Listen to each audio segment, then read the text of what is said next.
Morning. My name is Karl Mattson. I'm the CISO for Noname Security. We're an API security company, and I'm really thrilled to have everyone joining us this morning. So first of all, a big thank you to the folks at Cyversity, with whom Noname has had a partnership over the last couple of years. And I wanted to share a little bit about that partnership because I think it's pretty relevant for the subject area we're getting into today, which is API security. APIs are not new in the world. Most of us have used them in our technology career in some capacity for probably over a decade. But what is relatively new is this discipline of API security. And securing APIs has really come on to the scene just over the last couple of years, particularly as a couple of factors that APIs are much more broadly exposed to the internet. They become an attractive attack target. And what that's created is a scenario where we have a discipline in security that's relatively new. And it's a fantastic area to focus on, particularly for people who are entering the field of security and who are looking for an edge or looking for a leverage point to enter the field by having a new skill set. So, for example, if you were to go out there to the LinkedIn job boards and see company hiring for an API security specialist. There really is no such thing as an API security specialist that has more than a couple of years experience. There are a couple people who focused on API security 5 and 10 years ago, but broadly speaking, this is a new discipline. So it's a fantastic opportunity to take somebody who's in a security discipline or an IT or risk or audit or project management and bring them up to speed on this new category of cybersecurity risk. And so that's what we're going to do today. We're going to focus on API security. Of course, we're calling API Security 101. And for anybody who remembers a 101 101 class in college, what that means is it's a survey. This is not a class or a set of instruction that's going to make you an expert tomorrow. But what it does do is it gives you kind of like a view of the chessboard. So if we look at this as if it was a chess game, for example, learning how to play chess very well takes time, takes practice, and there's no doubt about that. But what we're going to talk about this chessboard. We're going to talk about the rules of the game and effectively how actors attempt to subvert those rules. So as an attacker and a defender, this chessboard is an interesting and relatively sort of new phenomena that we're going to go through today. So first things first, thank you to the Cyversity team, and of course, over the course of the next hour, I know some folks will have to drop off at the 30-minute mark, or we won't make it the whole way through. What I really wanted to start with is start with some of the resources that you have available to you. So I'm going to share screen here, and so as I prefer just to start with the takeaways, and the takeaways is that this is a category of security risk that there are a lot of resources now available for you to self-train. There are not a lot of formal training programs, and that's why Noname and a couple of other companies have invested in creating training programs so that professionals could come up to speed in this discipline of API security. So what we have is we call the Noname Academy. This is a whole series of webinars and classes that's free for anyone in the public. We will dive into specific topics on specific API threats. You'll see, we'll talk a lot today about the OWASP API top 10. We have a specific class for each of those 10. And that really is an opportunity for a self-paced learner to get really up to speed in what's happening in API security, how attackers think, how defenders think, techniques that you can apply in your job. And importantly, there's a sort of a counterpart course to that we call the API workshop. And the workshop is in a format of about a 3 hours and 15-minute course. And think of that as like a firing range. So you get to go into the laboratory and you get to practice being attacker, practice being defender. And you can see this chessboard, this game in action in a live fire environment. So what we've created is a sort of fictional e-commerce site. And this fictional e-commerce site has some vulnerabilities, and you can attack those vulnerabilities. But we also employ the tools of the trade to stop those attacks. And so the workshop also includes two things. There is a workshop certification, and there is also, we automate the process of reporting those hours in class so that they account for CPEs with ISC squared. So for example, if you're a CISSP certificate holder or certification holder, then those hours get reported automatically. So as professional development, we really are proud of putting this content out in the world. It is not specific to the Noname like technology, but what you will see, of course, is that there's a philosophy about how we think about API security risk behind that. And certainly that philosophy manifests itself in our technology, but the philosophy really is agnostic to the technology. And in so many places, there are amazing open source tools that, depending on the environment and the situation, can do a fantastic job of improving API security within the context of your organizations. So those two resources are two things that I wanted to make sure that I started with up front, because if at any point we don't get to the end here, that is fantastic content that you can follow up on. The next area would be then, so here we go to other resources. So for example, we're going to talk about the API or the OWASP API Top 10. We have a whole guidebook that goes through a sort of detailed explanations for the OWASP API Top 10. We also have an API Security Testing for Dummies book. Again, both of these are really agnostic to Noname as a technology, but they really are sort of an inside view of this sort of API security challenge, really how to think about it, how to solve problems in this space. It's not published yet. I think we're still maybe a week or two away, but there is a full API Security for Dummies book coming. We have drafts in order. I wish I could share that today, but it's coming very soon. There are other versions previously that are fantastic reading and knowledge on the subject. This year, Noname has sort of uplifted some of the pieces of the content so that it really represents like a holistic view of what API security is and how we as security professionals, as developers, as IT professionals think about this problem set and how we go forward into sort of an API first technology economy knowledgeably. So last thing real quick. So myself, just by quick way of background, you will observe this, no doubt, if you stay through the hour today, that I'm not a developer by background. I started my career with the U.S. Army, a uniformed member of NSA. So just about a decade in the military as an intelligence analyst. Then went over to corporate IT, enterprise architecture. And then the last decade prior to Noname, I spent in financial services. So I led a risk and compliance team for PNC Bank, CISO for City National Bank in California, CISO for PennyMac, a mortgage company in California. And so my perspective on API security will come out here because I think about this challenge as a challenge of process and capability and people every bit as much as I do about technology. So we'll talk about a little bit about the techniques, for example, that might appeal to the mindset of the penetration tester or the security operations analyst. But also we're going to talk about this whole chessboard, because the whole chessboard does include everything from the developer all the way through the auditor and the regulator. Those are all stakeholders on our chessboard of API security. And so as a survey, we're going to go across the board here and really touch everybody and what their roles are and how we think about this problem set, wearing multiple different hats in an organization. So let's start off by talking about APIs. APIs essentially power our digital world. So from nuclear energy to telecom to banking and finance to everything that we do in our personal technology experience. If any of us pulled out our iPhone or our Android right now, we'd have dozens of apps on that phone, and those apps talk to the world through API calls. And so the API call has really become sort of the de facto connective tissue that connects systems in our digital world. So even just a little over a year ago, Akamai estimated that 83% of internet traffic was initiated by an API call.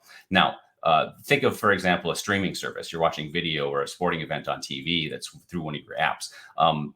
That call to invoke that episode or that program starts with an API call. And so the API is not just the passing and forth data back and forth, like I want to log into my e-commerce site or I want to pass my credit card information. It can be a set of instructions that initiate then IT systems to perform the action that they're designed to perform.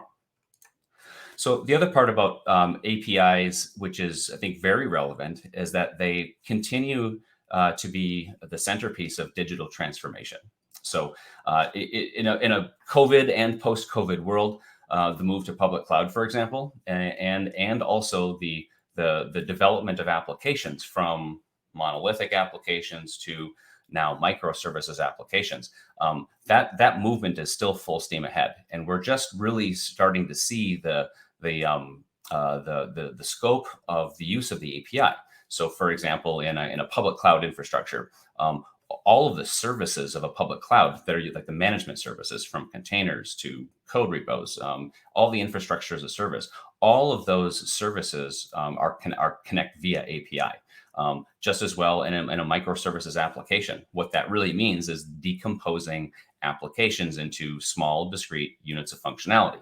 Now, for those of you old enough to remember the term services-oriented architecture from 20 years ago, this has been sort of a pursuit of IT for quite some time, which is to decompose applications into the smallest units possible. When you decompose them into these small units of GET requests and POST requests, what you can do is have microservices that are interchangeable. And so lifecycle management and speed to market, all those benefits of having small decoupled services become available to you. The last piece is the idea that we're just still in the first stages of moving to public cloud infrastructure and our applications to microservices architecture. So about the start of this year, Gartner estimated that 43% of the companies polled are now at the halfway mark. So that means that 57% of the companies in this study, which I think the N was about 900, over 50% of those companies still aren't even to the halfway point of their cloud journey. And what does that mean? Well, it means that their use of APIs is still early in its I guess its impact to their organization. So the movement to cloud infrastructure, the movement to microservices applications, in some cases the retrofitting of legacy systems, those movements we're still in the early phases of this.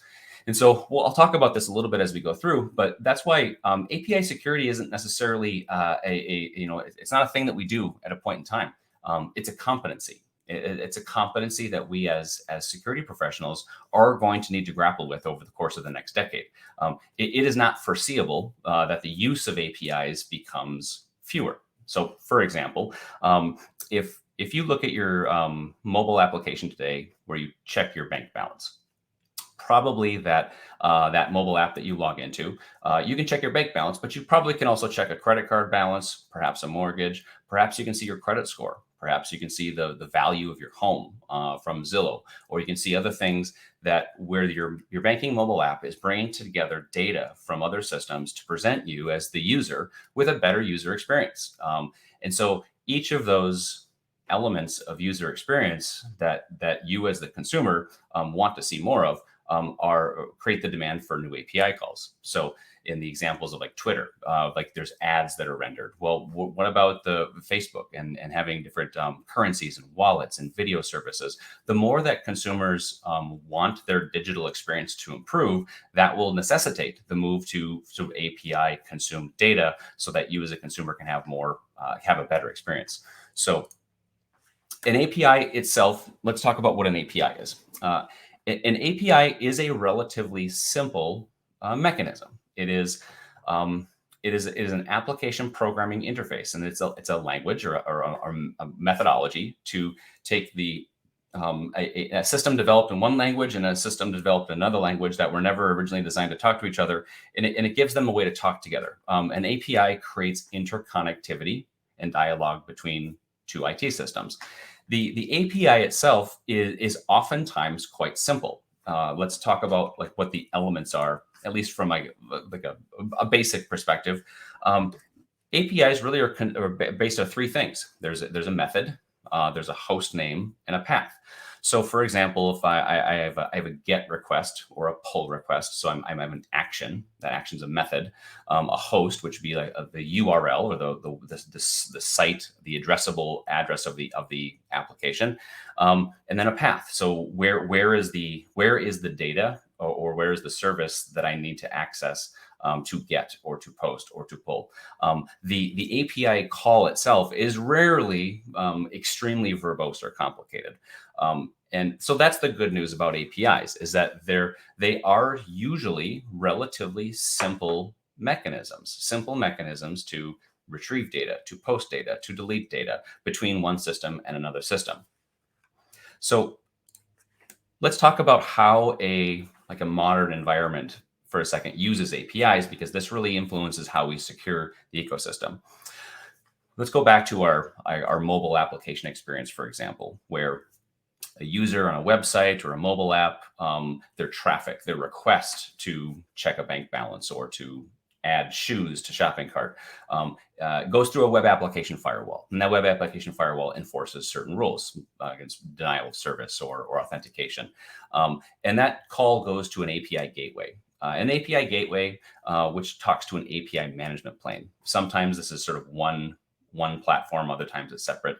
But the point here is that the API management plane really is the brain. It's the traffic director of API calls, and which is and effectively where most API policy is applied. For example, when Karl checks bank balance, ensure that Karl is carrying Karl's correct authenticated token. That's what the API management plane does, usually working with an IDP platform.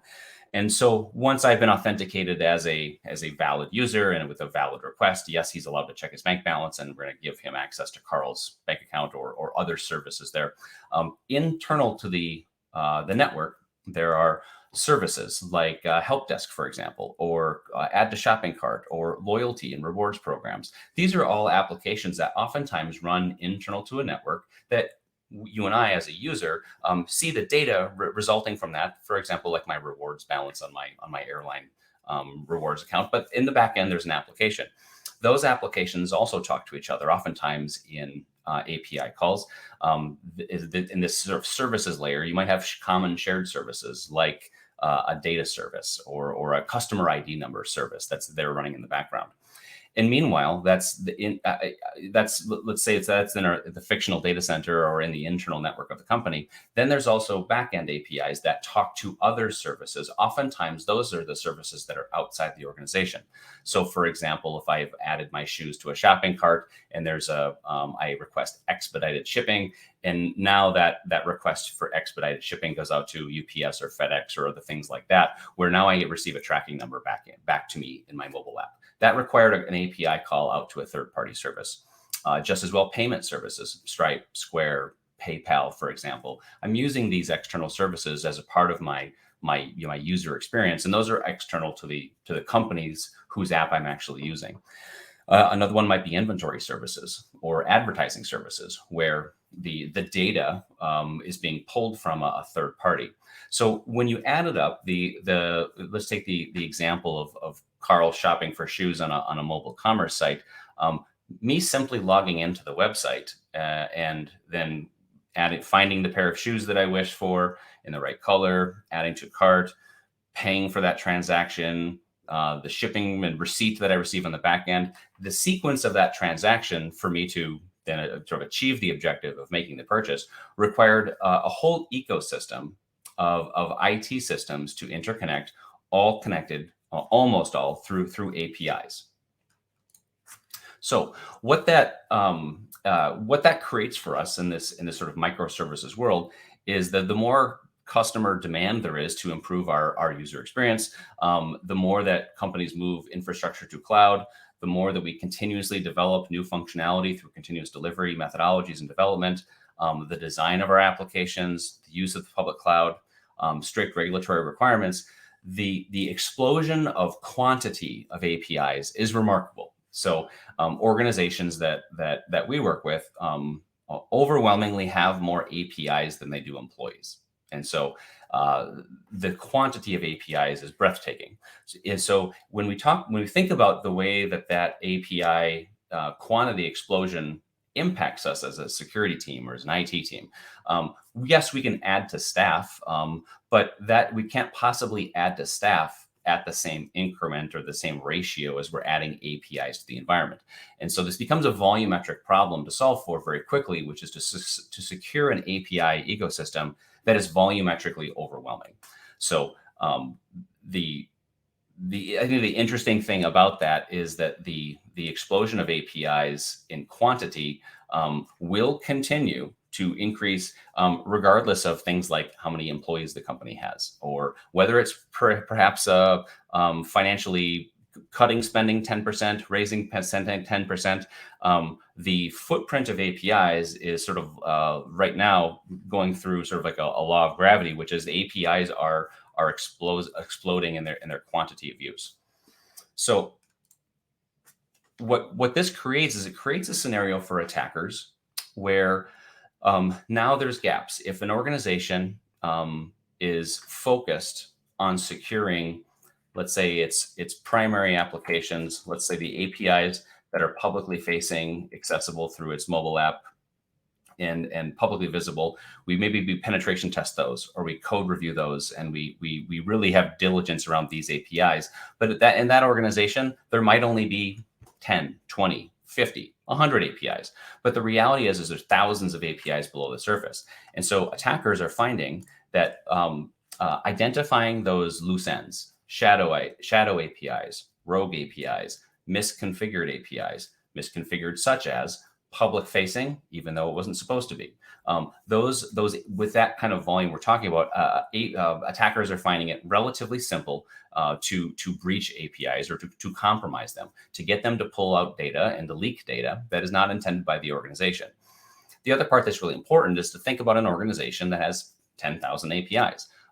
Statistically speaking, there's going to be hundreds of those APIs changing every day just by virtue of normal routine business, whether that's new application development, whether that's new infrastructure going in place. So this environment of constant change, where there are literally hundreds, if not even thousands of changes that are going to be made in an average day. I think back to my early IT days, where how often did I sit in the change advisory board? How often did I sit in the CAB meeting and review changes? Once a week, once every 2 weeks. And there was a half dozen or a dozen changes made. Volumetrically, having hundreds of changes a day is a superhuman problem to solve for. Traditional methods of ensuring change control, traditional methods of assuring security control are really unrealistic in a modern API ecosystem.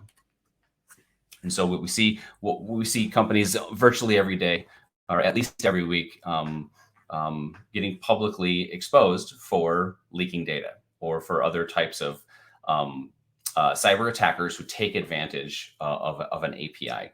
An example, I think, is really indicative of the worst case scenario, unfortunately, was Optus. So in Australia, in a case where an API attacker stole data via a leaky API and then held that data for ransom. And that was a very costly ransom event for Optus. And it really has had an impact in the region at a focus on API security as sort of a special discipline.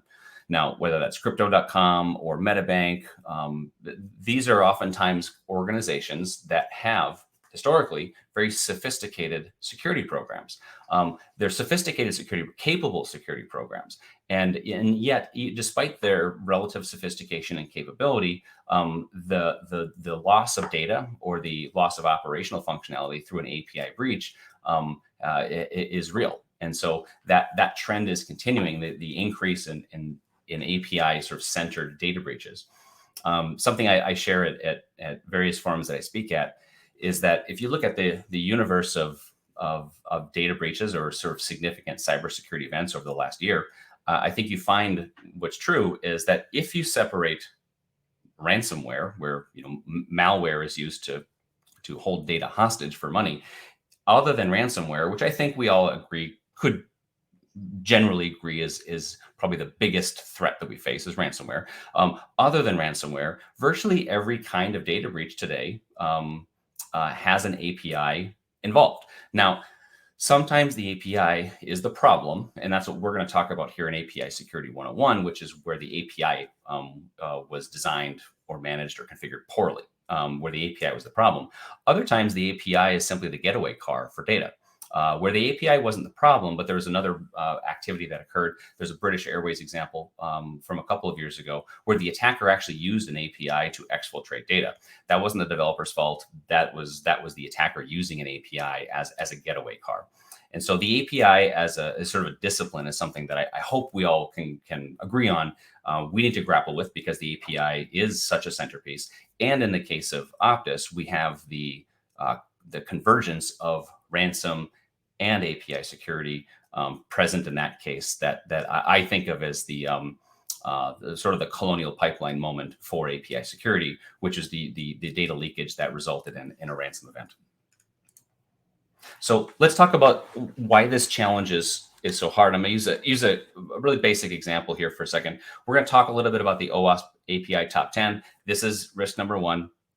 And even though APIs are relatively simple, this is an illustration of why solving for API security is relatively challenging. So the example I have here is an example of a broken object level authorization attack.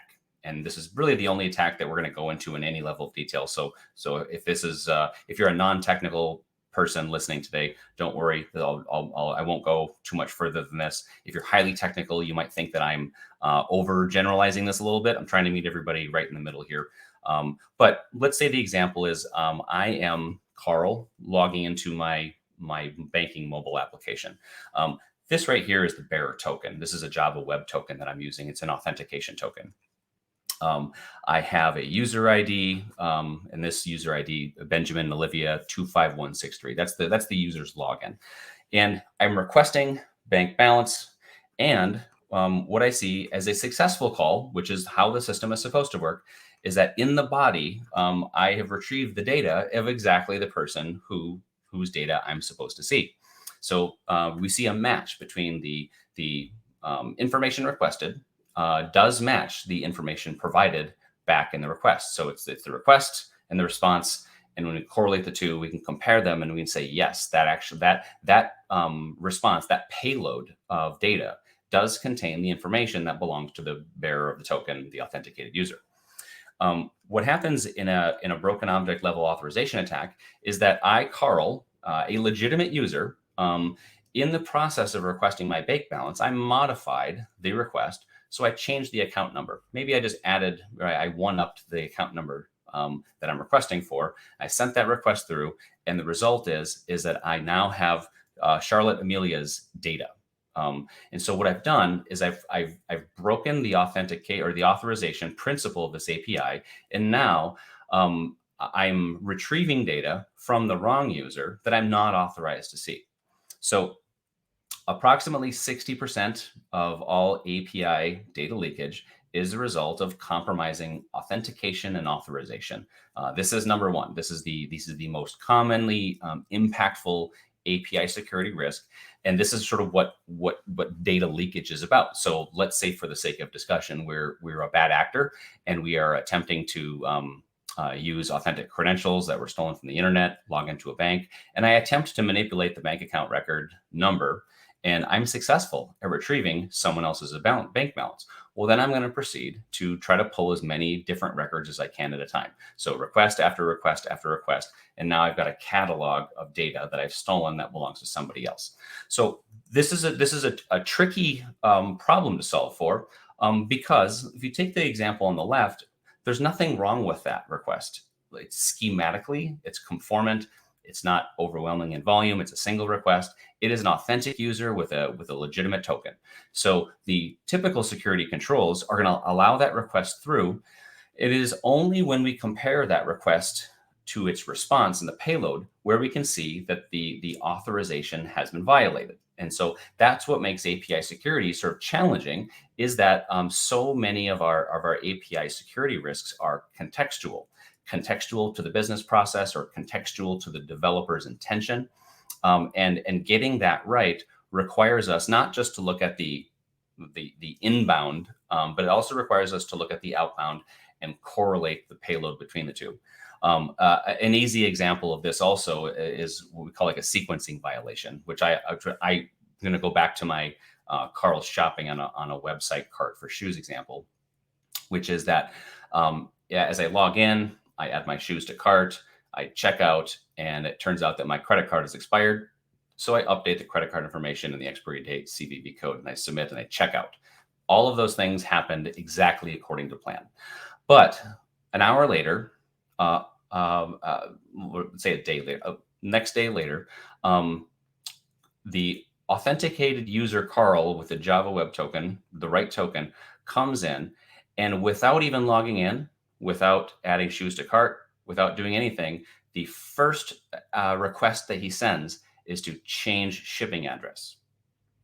All of the elements of my request might be correct, but it sort of violates the intended use of the application.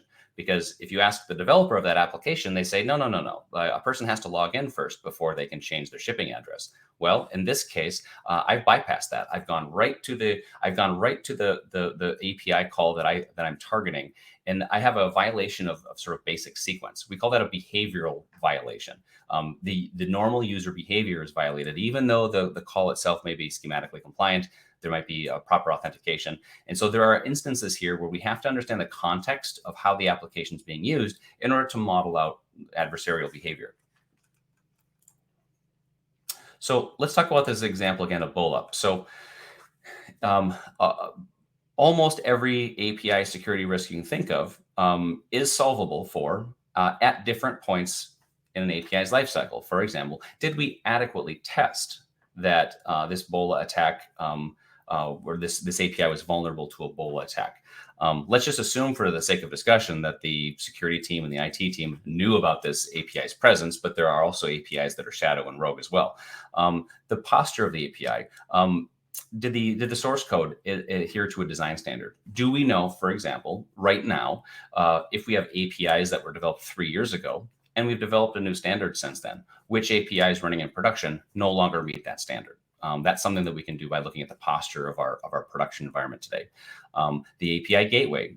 In this example, this might be where the API gateway itself, which is responsible for enforcement of authentication and authorization policies, perhaps that gateway did not enforce policy as intended. And that's, once again, that might not be the developer's fault at all. It may be convenient for us as security professionals, oftentimes, to point the finger at the API developer, but I can tell you definitively that is rarely the case. IBM X-Force research shows that over 60% of API breaches are the result of a misconfiguration.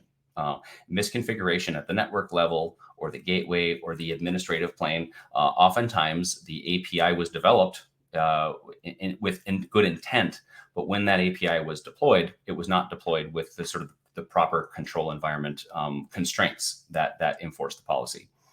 And then the last piece is the runtime. The web application firewall lets this call through because it's schematically conformant. It's not volumetrically, doesn't contain any SQL injection code. There's a lot of things a web application firewall does, and this one smartly got through that. If there's no correlation between the request and the response and the payload, there is no indication that this is a behavior that's not intended. And then the attack records. So how many records would have to trigger, for example, a data loss prevention policy to pop? In most cases, APIs have historically, very limited data loss prevention controls. So for example, if Karl retrieves the bank account balance of one person incorrectly, or that he's unauthorized to, that's a problem. But if Karl retrieves the bank balance and the information on 10,000 different customers, that's inexcusable, because that is a pathway for data exfiltration and data leakage that very few companies have a sophisticated DLP approach, short of having sort of a specialized API security solution that's specifically looking for that. So go back to existing approaches. Web application firewalls are fantastic. Gateways are fantastic. We need to use more of them, and we need to equip them with smarter information, because they do their job, and they do their job well. But use an example. If an organization is using CrowdStrike to prevent malware on its endpoint, but there's a laptop that doesn't have CrowdStrike, and that laptop gets infected with ransomware, is that CrowdStrike's fault? Nope. It wasn't, because the laptop was not covered. The same is true with web application firewalls. So many APIs that are public facing could be very well served by sitting behind a WAF for basic protections, and they're just not behind a WAF. So we need to fix that problem as an organization first, which is to put in place the controls that are intended. It's the same with a gateway. If a gateway is not brokering that API, then the gateway can't be used for the effective control point that it can be. So What we want to do is we want to augment the gateway and the WAF, find those shadow, those rogue, those misconfigured APIs, and make the WAFs and the gateways smarter. The second thing is testing. So look at expensive, infrequent testing. We can penetration test APIs all day long with very smart humans who can think of some of the most radical scenarios and do a fantastic job of hardening those APIs with good testing, red teams, bug bounties. But volumetrically, if you're an organization with 5,000 employees, probably you've got 10, 20, 30,000 APIs. It is unrealistic entirely to apply rigorous testing to those APIs without the use of extensive automation. And then the last is the inventories. So how do we capture, for example, today, how many APIs that I have? Where are they at in the network? Do they have misconfigurations? What's their posture? Vulnerability, configuration, asset control, and are they changing? Can I keep an accurate change record of 10,000 assets that are changing hundreds per day?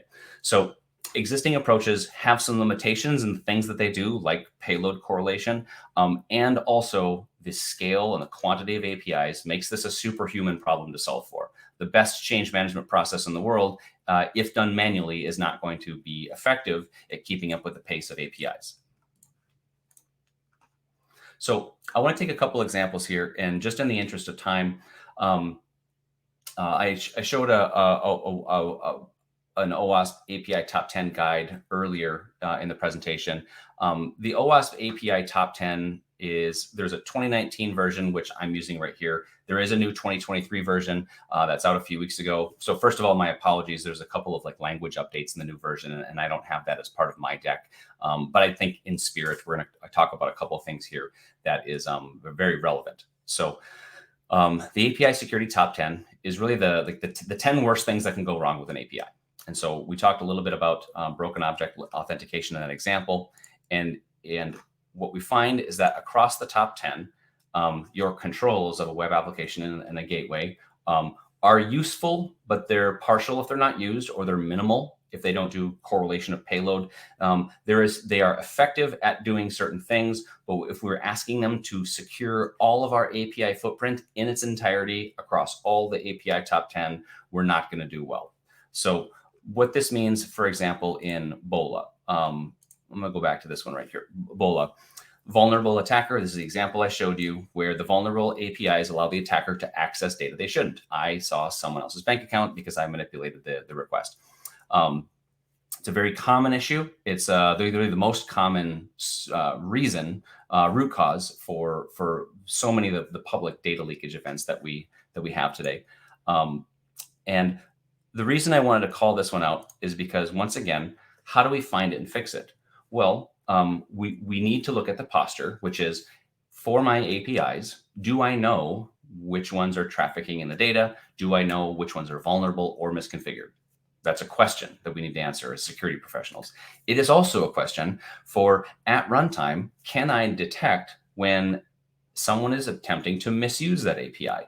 If an attempt to perform a BOLA is observed, that's a bad thing. I need to be able to respond in near real time, at least, to block that attacker, or otherwise prevent that API from exfiltrating the data.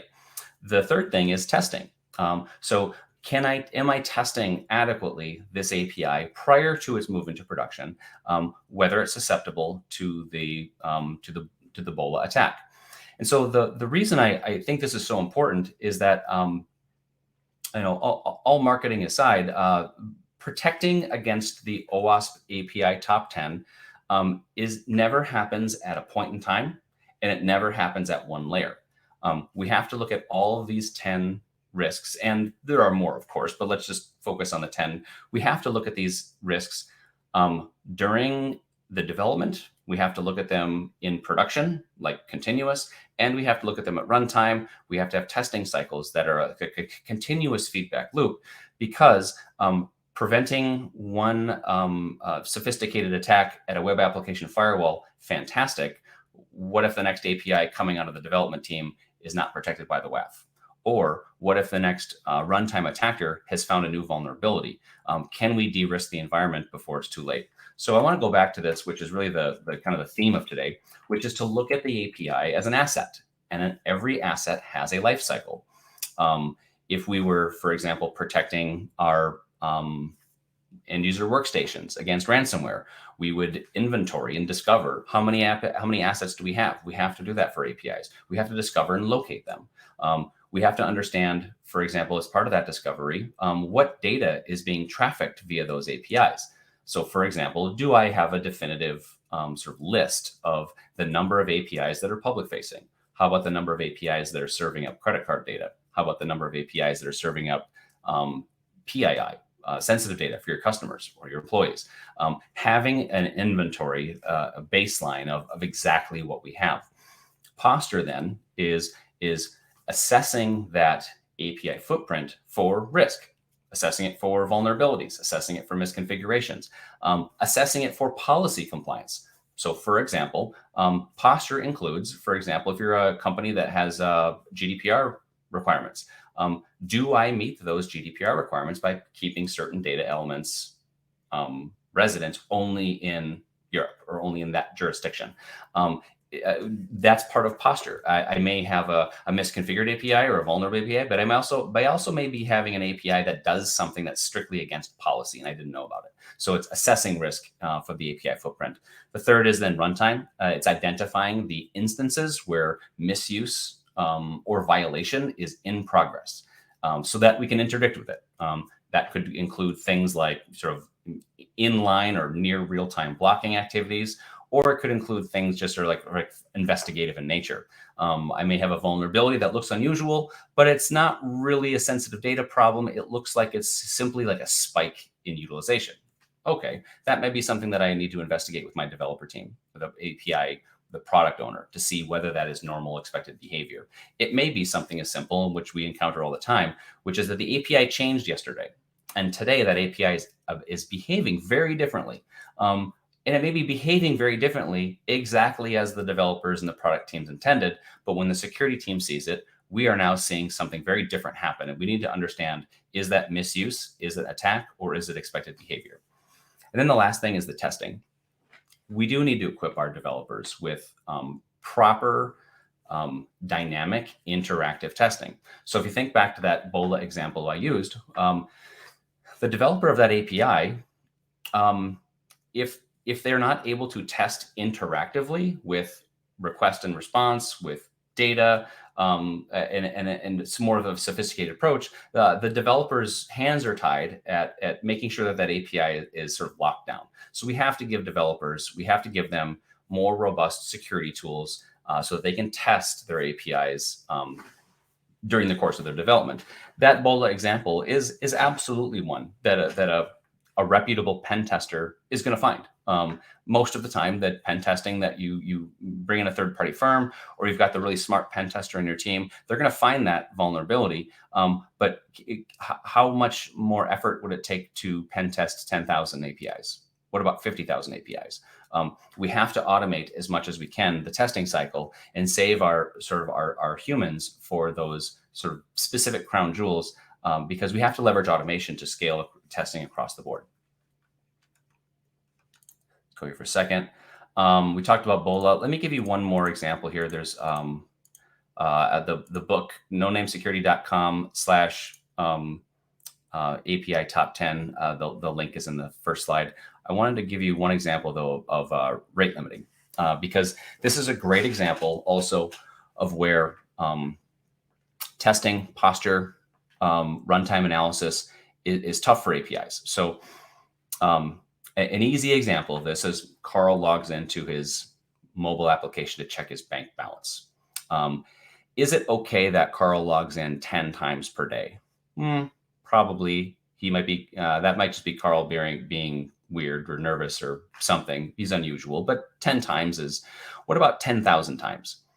Even if Karl is an authenticated, legitimate user coming from a known IP, how is it plausible that 10,000 login requests in a day is good? Probably not. So we rate limit certain data elements being sent out.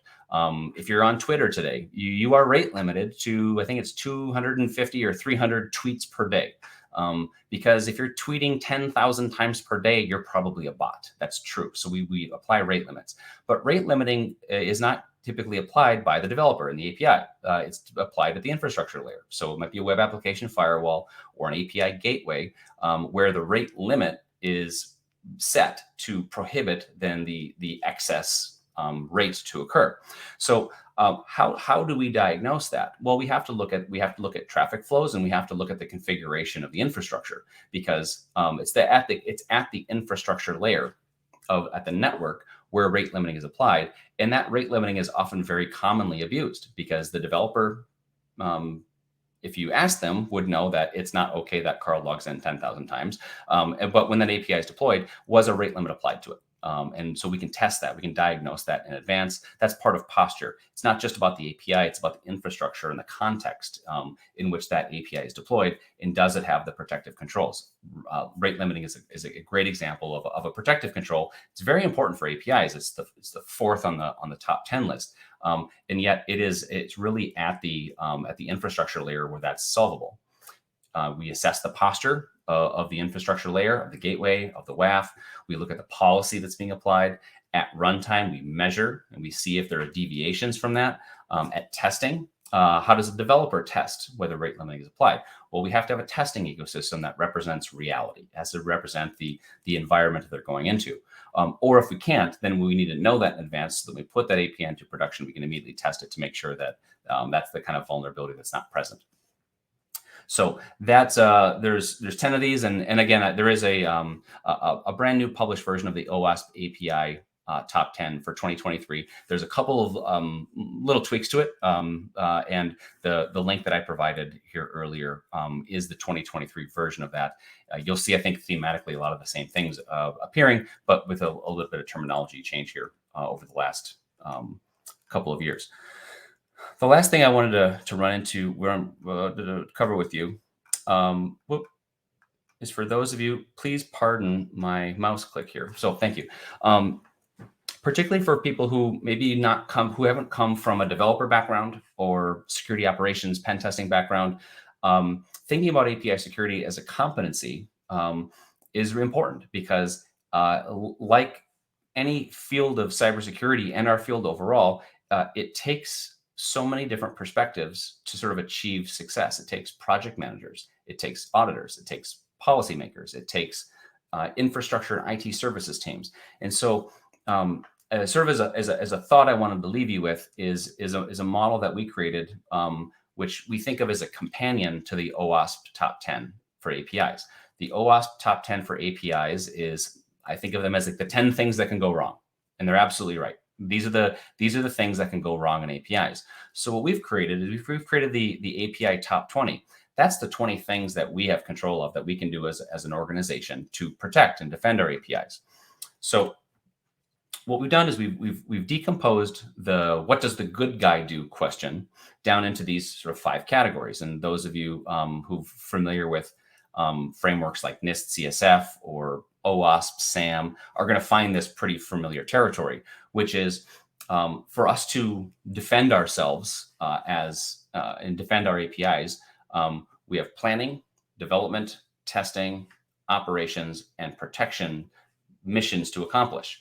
We'll give you an example of under plan. We got roles and responsibilities, governance. Now that is the most boring subject in the world for somebody who's a pen tester. I can perfectly well appreciate that. However, without designated roles and responsibilities for developers, infrastructure teams, security teams, as to what their role is in API security, it is very hard for a company to achieve a level of sort of sophisticated or adequate API protections, because there would be oftentimes a miscommunication about whose job is this? Whose job is it to make sure that this API rate is protected with rate limiting? Whose job is it to make sure the authentication was designed and tested and operating effectively?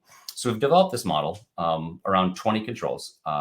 Developer controls like developer training, developer environments, documentation, defect tracking and resolution. Those are really developer responsibilities. The security team, auditors, risk and compliance teams can support those missions, but really those are development activities for developing secure APIs. Testing APIs, oftentimes this is very much a joint exercise between security teams and developer teams. Operational teams. This is oftentimes where we look at the inventories, we look at the sensitive data types trafficked in operations. So think of this as your runtime posture controls. And then protection. It's the how do I detect and how do I interdict with a misuse when it's in progress, or misuse sensitive data movement, for example. So I'll give you an example here to kind of tease this out. What we're going to do is we're going to evaluate how well we're doing, or how sophisticated we are, how repeatable we are on a maturity scale. So many of you with a risk background might find these very familiar. So with each control, we're gonna self-assess ourselves as to how mature we are. Initial, we trust individual people to do the right thing. Baseline is when we apply controls to APIs that are the same as the controls we apply to every application. Intermediate, we have specific controls for APIs, such as an API inventory or an API, a secure API development standard. Advanced, now we're going to employ sophisticated tools to capitalize on automation. So for example, we're correlating payload of request and response to identify misuse in progress. That's an advanced, sophisticated example of where we've not gone to the advanced level. And then optimal is where we get to this sort of self-healing place where we are identifying vulnerabilities and remediating them as part of like an automated continuous process. Now, as a security community, not many of us are ever achieving that optimal range, but a lot of companies are getting very, very well into advanced range pretty quickly. So just to give you an example of this would be, pardon my mouse click, sensitive data movement.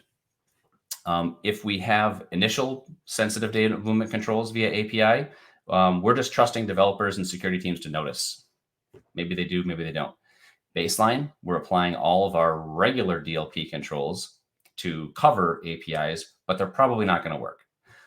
Intermediate, now we're going to apply some level of data inventory. I have an inventory of my APIs, what sensitive data they have. I might have those APIs with sensitive data under change control. I'm applying practices specifically for the data for the APIs that have sensitive data. Advanced is where in real time, I'm going to observe the instances where data leaving the company, data is leaking. I'm going to see that in real time. And an optimal, now I can orchestrate a block or remediation to stop that data leak at 2 a.m.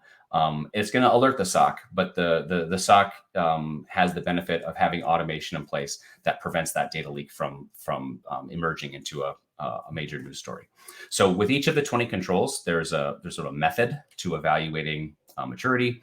So just as a example, what we'll see is an organization start with a place of maturity, and then through time of implementing new processes, new technologies, training, sometimes staff upskilling, achieving higher levels of sophistication.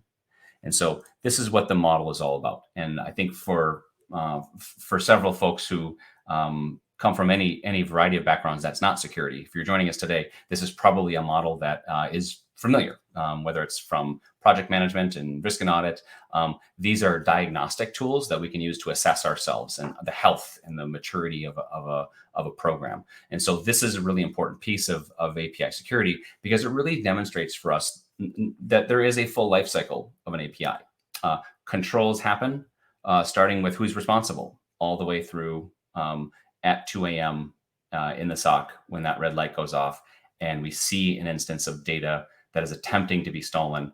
Does the SOC team have the information and the tools and the playbook to prevent that breach from happening? In between there, almost everybody in IT, from developers to infrastructure to network to AppSec to security ops to vulnerability management, everybody has a role to play in this API security ecosystem. Now, that may sound like a substantially broad mandate for API security, but that doesn't mean it means it has to be complicated, because one of the things that APIs present for us is a substantial opportunity to automate. So if I were to put my hat on of a CISO from 10 years ago, if I were to think about a program like privileged access control or user access attestations. These are programs that took multiple years to unfold and to build maturity in place, so that we got to a level of sophistication that's adequate and upwards of sophisticated. In APIs, we have a huge advantage because most of the API security controls and the progress that we can capitalize on automation in a way that oftentimes is simple in comparison to other programs that security operates from other DLP or privileged access management or security operations centers, where these are often years of roadmaps. API is a place that we can make a lot of progress pretty fast because APIs are designed by their design. They are out there waving their hand, waiting for someone to interconnect with them. And the traffic of APIs on a network, relatively easy to find. And in individual APIs, when we find problems in those individual APIs, APIs are a small software asset. It is fixable. There is nothing about API security that we can't lock in and fix. It oftentimes is with the challenge of automation and scale where things break. So it's a solvable problem, and that's a really good place for us to be as a security discipline. Is we have an emerging security risk. We have methodologies, we have technologies, we have skills that we can apply to that risk, and the end of the tunnel of achieving a state of sophistication. That end of the tunnel is foreseeable, and it's there for us to have. So depending on your skill set, there are going to be areas of the like the Noname API Academy. So pardon me, I'm going to scroll up back again because we got 4 minutes left, and I want to make sure I hit this real quick. Because we talked about the API top 20. We have courses and curriculum and examples of really every area of control, from API documentation to developer training, to orchestrating, blocking, and remediation. Absolutely. Each of the OWASP top 10, there's really courses on that to understand it. There are resources that are available, and not just from Noname, but from other companies as well, to raise the bar on API security and to make this a success story as a discipline. So I'm going to ask Caroline if there are any questions. I want to make sure I get to a few things here. Oh, I apologize. I think I had that window minimized. And yes, this will be available on YouTube shortly. So anybody who wants to go back, please, it's going to be on YouTube. More the better. So it is being recorded. YouTube, I will probably post it on our website as well, but you'll definitely find this on YouTube for reference. And please do. These are all free resources, self-education training. Yes, we'd love to show you what we do with our technology. That should not stop anybody who's interested in the subject for just diving in on your own time to learn more and to discover what it is about this category or what about this risk that you can develop a skill set for pretty quickly. 1 minute left. Let's see. I'm just going to make sure I didn't miss any questions before we.